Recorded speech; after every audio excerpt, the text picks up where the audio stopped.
Contrast uncut, yeah, you know that's us. Where we only speak the real and the real rock with us. Where we motivate the people and politic on success. Oh no, we ain't DJ Khaled, but they swearing we the best. Contrast uncut, contrast uncut, contrast uncut, contrast uncut. What's happening? It's Contrast Uncut, Season 3, Episode 21. Man, big shout out to Uncle Snoops Army and Bobby D Presents. I appreciate you, brothers. It's your host, DJ Juan Dollars, like I won some money, aka Zylo. Ladies and gentlemen, everybody, today we have a dope, mega talented special guest. I mean, he's one of them real artists, entertainer, everyone's favorite YouTuber. His content and videos are real and deep and hella relatable. I mean, the brother has worked with Snoop Dogg. He has, millions and millions of followers from Facebook to Instagram to YouTube. I mean, I got LATruth in the building. What's happening, brother? What's good, man? Man, good to be here, brother. I'm out the way. I'm, virus free, happy, praying for everybody, trying to do my part. You sure you virus free? Oh yeah, I'm out the way. Gotta make sure, man. They say a lot of people don't even have no symptoms, so. Yeah, and I have heard that they made the test a lot easier, so they didn't gotta stick the little thing down your nostril and get your mucus out. Okay, cool. So you did the test? No, I just watch a whole bunch of shit about it. And then, if you watch stuff that scares you, you eventually do it. Facts. So, bruh, I got this quote, let me know how it relates to you, or if it doesn't. The whole idea is, to have you talk about it. And here we go. Die Empty, DJ Jazzy Jeff. How does that relate to you? I don't know. I mean, it's similar to I actually did a 30-minute long live video about everybody having a purpose. So how I relate to it is a lot of us are alive and living, but we not living. So dying empty to me is dying without leaving any type of legacy or leaving something positive for people to remember you by. That's what I take from dying empty. Oh yeah, you try to leave everything out. It's like stuff that you have in your mind of coulda, woulda, shoulda, and didn't do. You don't want to be right. There living like that. So, die empty, put it all out there. Musically, entertainmentally, that you want to accomplish and you're afraid to. The fuck you gonna get a no? Oh well. Right. And then just the people, people living with fear. Everybody's born to live, but you're gonna die. Everybody's gonna die one day. So my thing is people who have so much fear and they're afraid to do certain things. They're afraid to speak their truth. A lot of things like that, it don't make sense to me because you're going to die one day anyway. So why not speak your truth and try to help as many people as you can while you are alive? And just, like I said, leaving a legacy, leaving something that people don't remember you by that'll keep you alive forever. Yes. And the biggest things people forget about is stuff on wax and stuff on film will stay around for forever. If it's on the internet, it ain't going nowhere unless, MySpace updates their site and your profile picture changes. That's just a different story. Right. So, bruh, I'm talking about entertainment, music. Did the game choose you or did you choose the game? I'm gonna say, I would say both, man, because just a little kid. Since a little kid, I always wanted to be a part of it. I always felt like it was something I was supposed to do. I've been doing all of this stuff since a kid, from the writing rhymes since I was a little boy. And I always wanted to do the acting. So I guess I would say both. I chose it too, but I just felt like it was always a part of me. I was blessed with certain talents that I felt like that's what I should be doing. Because it was easy to you. Well, it wasn't easy to others. Right. This came natural, so. What would you say is your first confirmation of this is what you're supposed to be doing with your life? for me with music, it wasn't financially at first. It made me feel like I was supposed to do it. It was just something that I was passionate about, and it cleared my mind. Like, I lost my mother at the age of 5, so for me it was like listening to other artists too, like Tupac. Tupac was one of my influences. Dear Mama was pretty major for me. I listened to certain songs like that and felt like if they could do it, I could do it. Now, see, I lost my father when I was 4. So I definitely know what it's like to grow up in a one-parent household and, you know, trying to figure it out. Yeah, man. It's tough, man. You gotta, it still make you a stronger person as you get older with that. But it still be certain things you may lack because of it as well. Come on. I'm battling stuff daily on not knowing what to do until my wife wants to argue about it. Yeah. Most def, man. That's when you see it the most. Yeah, but all you can do is grow and learn from all of it. Because, you know, at the end of the day, we all want to be better people, better men, better everything. So, you know, if you can go from a loss, a lesson learned to positivity, no matter what, shit, that's all you can see from it. Yeah. So, bruh, we talking about confirmations. You know, what was some of your highs and lows through the industry before, you know, we get to where you at today? I guess the highs came, later in my career. Like I said, I just did a song with Snoop about 2 years ago. Don't Disrespect. The lows would just be the different style of music, how music has changed. You know, obviously when you make positive rap music, it's a lot harder for it to break than it is to get negative music put out there, or music that just has no meaning to it, no real substance to it. You know what I'm saying? So that's the downs, that's the lows for me with music. It's just being able to break with certain type of music. Because, you know, you've literally gone viral multiple times in your career. And you brought the moment that you fuck with the big homie, Uncle Snoop, as one of the biggest highs in your career. That's incredible. Yeah, when it comes to the music, like I gotta speak. I definitely that's a legend. Snoop Dogg is a legend. So when it comes to hip hop, that would be a high in my career on the music side. So, I go viral a lot, but it's not really because of the music. Usually when I'm viral, it may be one of my motivational speakings or one of my short films or something like that. So, I've done billions of views when it comes to the acting side, but the music side is a little different. So which one do you hold closer to your heart, the acting or the music? It's kind of hard, man. They neck and neck, but I'm more successful with the acting side, so I actually do it a little more. But music, that's the first thing I started doing. I'm very passionate about creating music. I feel like because music was your first love, you wanted to be at the same level of everything else you're doing. But I don't think you realize that the music has inspired you to do the inspirational videos, to do the short films, because of understanding how to break that down and put it out.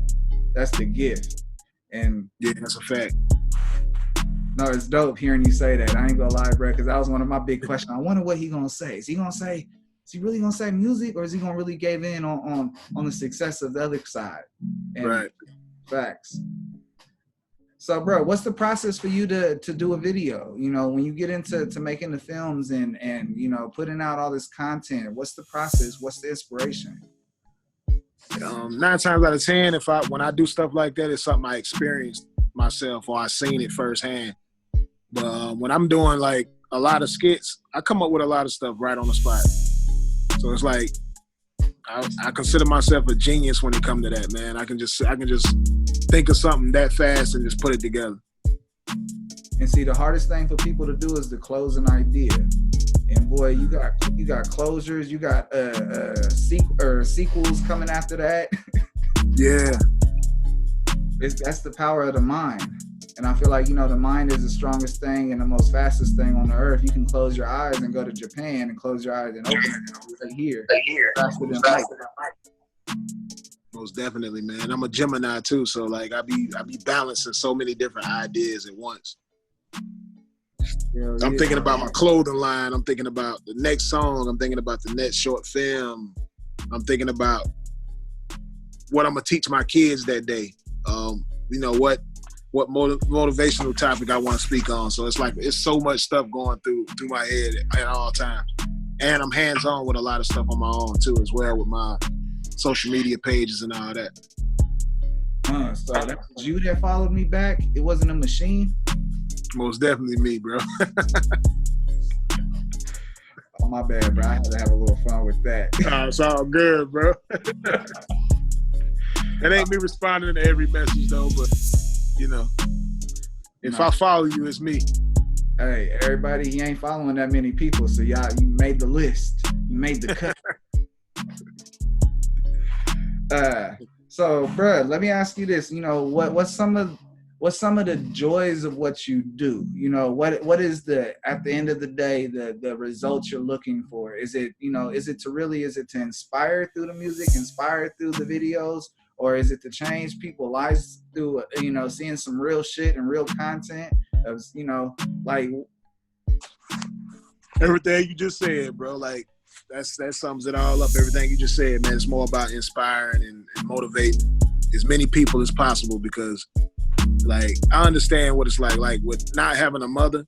A lot of kids don't have that outlet. A lot of kids don't have mothers or fathers. So just being able to see somebody speak positive and motivate them to do something, that's really kind of what I do it for at this point. Like the money is cool, but seeing somebody smile and just changing their life in a better way and just motivating them to never give up is like, it speaks volumes.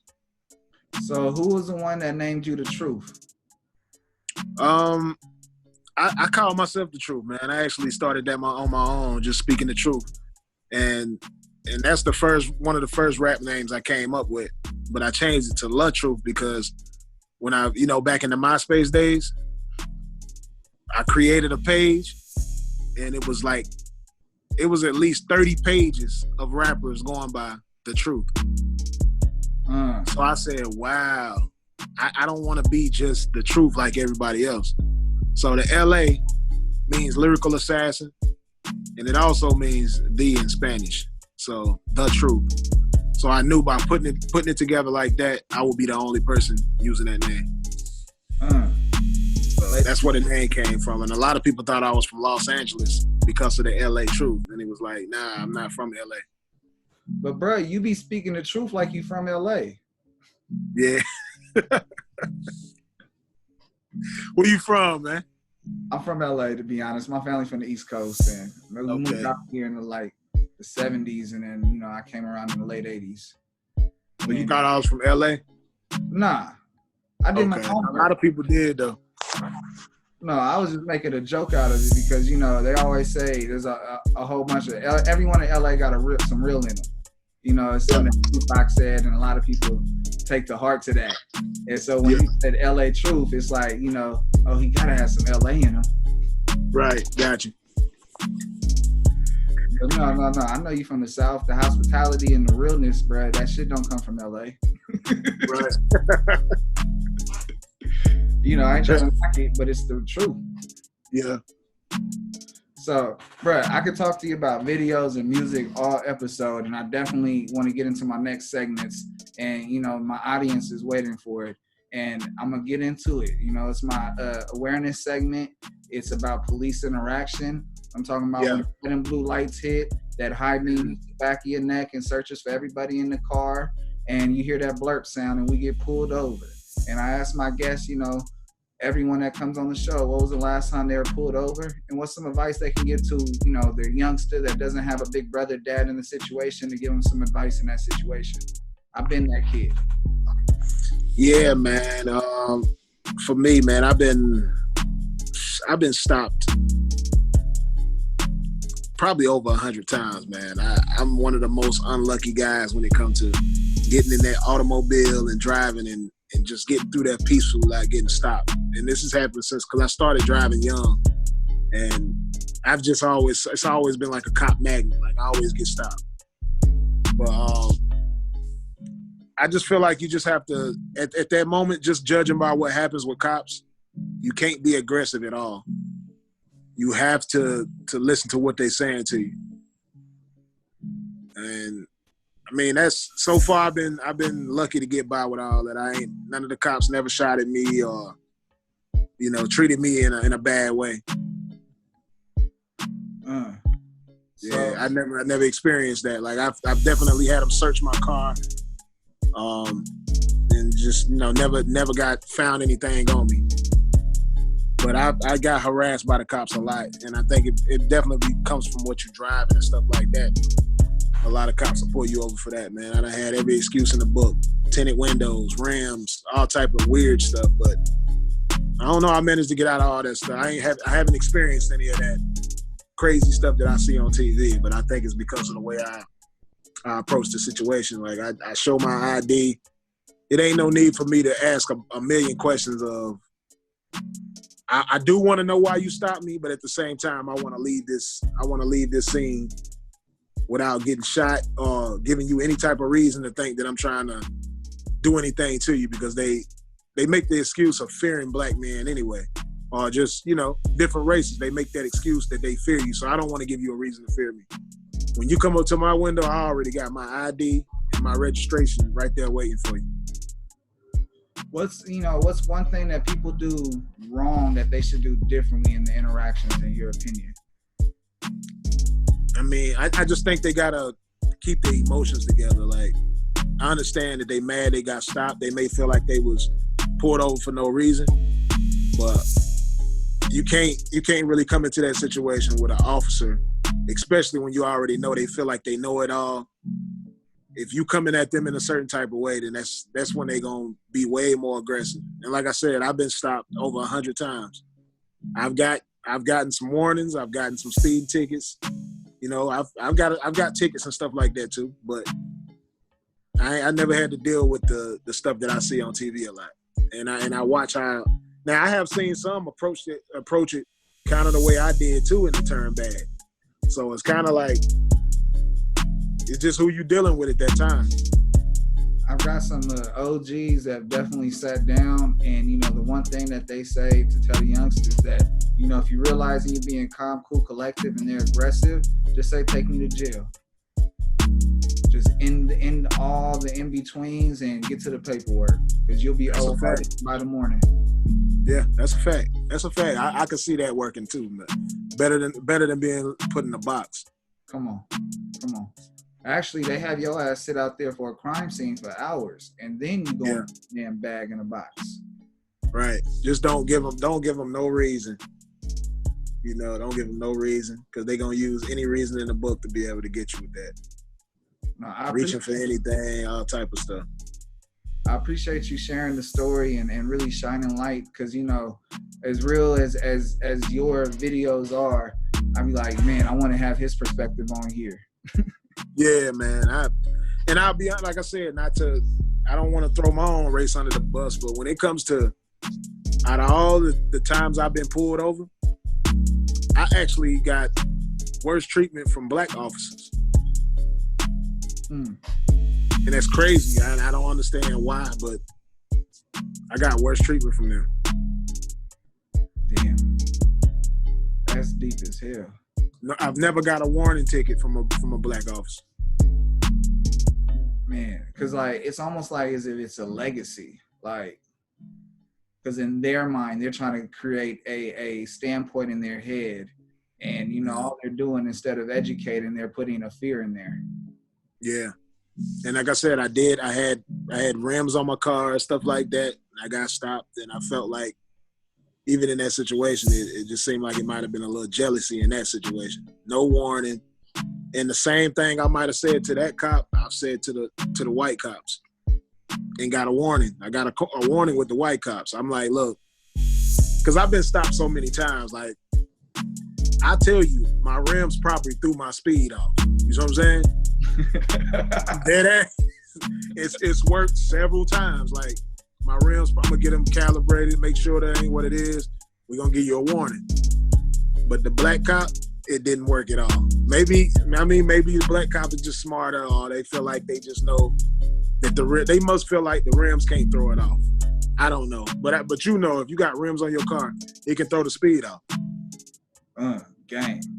But it never worked. It never worked with the black cops. It's an automatic ticket. I'm in court, or I got to pay my lawyer to go to court.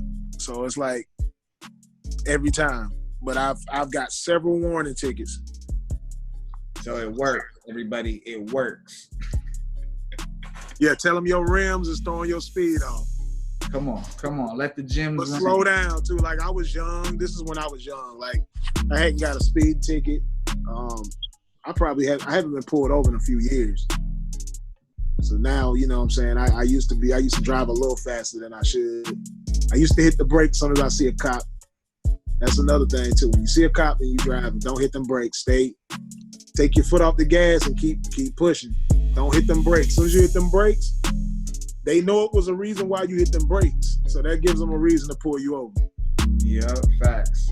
So once I learned that, like, I don't hit my brakes ever now. Like, when I see a cop, I continue to drive. I might take my foot. If I was speeding a little bit, I'm going to take my foot off that gas, and I'm going to stay driving. Cruise. Yeah, cruise, man. So, you know. So, bruh, as we just got hella serious and talked about some real serious things, sometimes it give us PTSD. And, you know, I apologize. So I'm like, how the hell do we get out of that transition and have fun?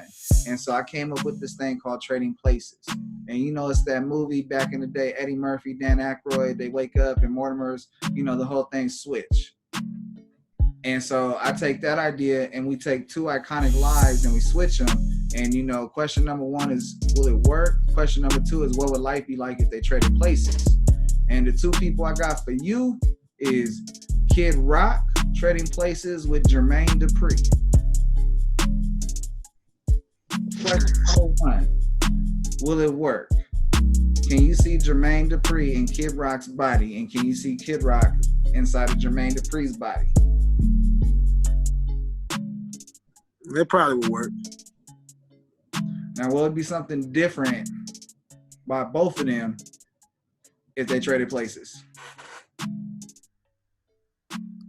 See, the only thing about that one is I'm familiar with Jermaine Dupri a lot. I don't really know a lot about Kid Rock. I know a little bit about Kid Rock, and I know probably a lot more about Jermaine Dupri. But the whole idea is to have them swap and think about what it'd be like if Jermaine Dupri was in rock music and from Detroit, and then you got so Kid Rock do rock and roll music. Yeah, he do rock and roll music. He did like a couple of rap records where he blended it in, but essentially I heard his name before, but that's why I said I don't really know I didn't know his genre or none of that. So I can't see it working then. Most definitely not. Fair enough. So can you see Kid Rock from Detroit growing up in Atlanta and surviving the same way Jermaine Dupri did?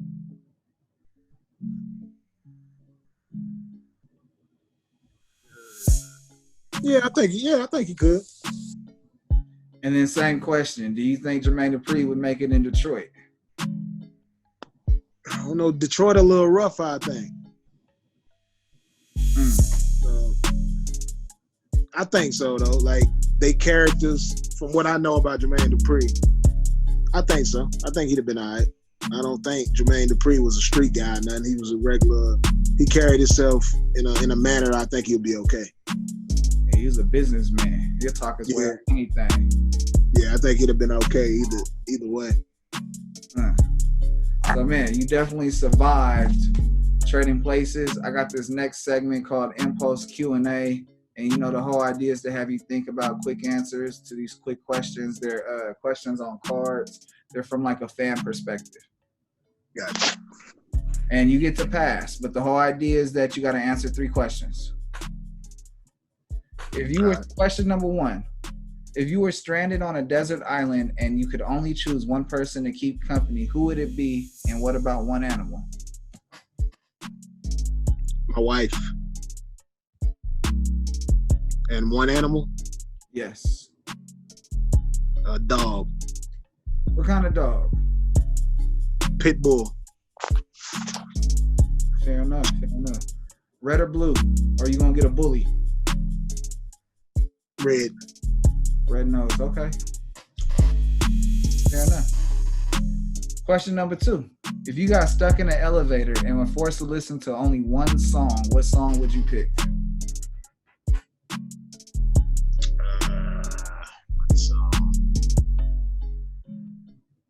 Dear Mama. Mm. Okay, I can see that. That keep you calm too. Yeah. Question number 3. What would be the worst movie sequel ever made?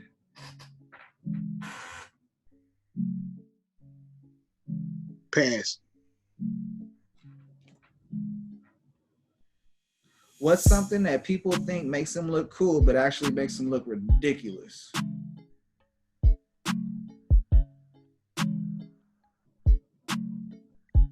Trying to be gangster. You know, coming from the streets myself, it took me a long time to realize that going to jail and dealing with police and going to the Twin Towers in LA and all that shit ain't all what it's cracked out to be once you get caught. And that shit is stupid. Fair enough. So you survived in post Q&A, brother. Salute. And man, I know you said earlier, you know, you got kids, and I got to make sure I take this time right now to take my hat off to you, give you your flowers for being a dedicated father and, you know, being in your kid's life and balancing between, you know, the industry and being at home.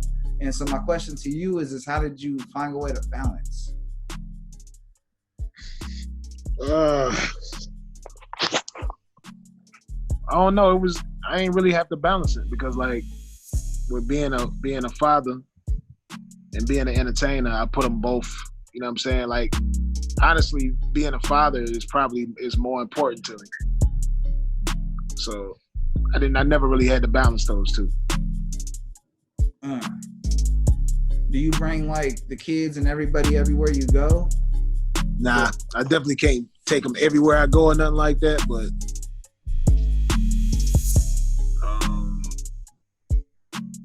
I definitely can't do that. Dangerous world, you know, just traveling, and I can't take everybody with me, but you know, but I got a very supportive wife that take care of that situation whenever I do have to be out of town on business with the entertainment. Gotcha. Like myself, I guess that's one of the things that make it a lot easier too. Like when you have a wife, somebody that truly supports you and you know you can trust them, it makes it a whole lot easier. Now being alone doing this, it would have been, I would have had to answer that a whole lot different. No, that's the truth, bro. Because I mean, my kids haven't busted in on me not one time during this interview. So, and then we made the whole world still going on while we're able to still work. So, no, I agree. Facts. Definitely. Shout outs to the wives that definitely support their husbands and make stuff happen, make the world still go. So, brother, what are you most excited for coming up? I know with quarantine getting ready to end, you know, what's some stuff you got in the works? You got plans? I got a reality TV show. It's called Flex Atlanta. That's gonna be starting up as soon as this pandemic is over, whenever that is. I got a couple of films that I'm gonna be in, and I'm shooting some films and stuff on my own as well. And maybe a new music project. I'm actually thinking about doing another album and seeing how that works out. Okay. Fair enough. What's something you got to do that, you know, that would make you be like, I'm ready to retire. I'm done with the game. You know, what's the goal? What's the end goal? Got to make $1 billion, man. Trying to get to some billions. I'm happy you threw that S on the end of there, because I was going to say, you know, your spirit won't allow you to be comfortable just getting 1 billion. You're going to have to get a couple. Yeah, most def, bro. That's the goal. Bet. Man, bro, if you notice this show, you know, it's unique, it's different. We ask like the same type of question, but we ask it differently because the whole idea is, you know, to be outside the box and stand out. And so I'm like, how do I finish the show and, you know, keep that same energy? And then it hit me, you know, my fans are getting ready to know what's coming. And it goes, you got any questions for me? This how long you say you've been doing the show, man? Because I actually like the format. I like how you I appreciate that. To be very honest with you, bro, December 2019. Okay. I'm like 6 months in. Like, blessed to say I've done over 90 to almost 100 episodes. 91 episodes. Yeah, I respect that, man. Keep doing it, man. I like what you're doing. It's something positive as well, too. I appreciate that, bro. That means a lot coming from the truth. Oh, it's all love, man. That's how I am, bro. Real talk, real talk. It's Contrast Uncut, Season 2, Episode 21. Big shout outs to Uncle Snoop's Army and Bobby D Presents. I wouldn't be able to interview dope brothers like this gentleman over here on the side of me, on the other side of the screen. He wouldn't be able to tell dope stories like he has all episode. I mean, he gave the truth about his name. Come on. He gave the truth about so many different experiences. And, you know, I like to say people drop gems on the show, but you really had them diamonds dancing in the dirt today, man. The Diamond in the Rough came out. I'm talking about LATruth. I appreciate you, brother. Lyrical Assassin. Thank you for coming on, man. I appreciate you, too. DJ $1. Hey. Yo, what up, man? It's your boy LATruth, and I'm locked in with Contrast Uncut. Shout out to Snoop Dogg, Uncle Snoop's Army, and Bobby D Presents. Hey, I appreciate you. Wow, bro.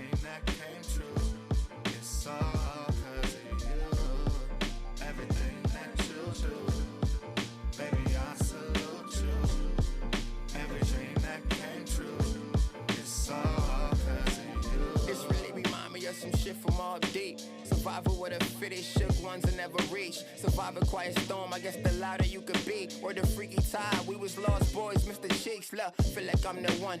Bum, skibbity bum, quest love on a drum. From the roots of Black Thought, are you bishop or you Q? On the roof for the juice, see how smooth. You got me reminiscing over you. I had the 1G regulate, mind playing tricks on me. Ghetto boys, better days, jump around house of pain. Mama said knock you out, double L, Cool J. Time still ticking though, big clock, Flavor Flav. That's a public enemy, they see me coming up. Every verse I'm going flip mode, squad, bust a bus. Feel like Pac and keep your head. Man, I know you guys can't smell this right now, and I ain't talking about none of that other stuff. I'm talking about some of that good stuff, that smell good stuff. I think it's breakfast. What time is it? It's breakfast time. Make sure you tune in to Contrast Uncut no matter what you're doing. Whether you're eating breakfast, you're smelling good food like I'm smelling, or if you're smelling other stuff, we're good to watch too. Make sure you tune in. Thank you.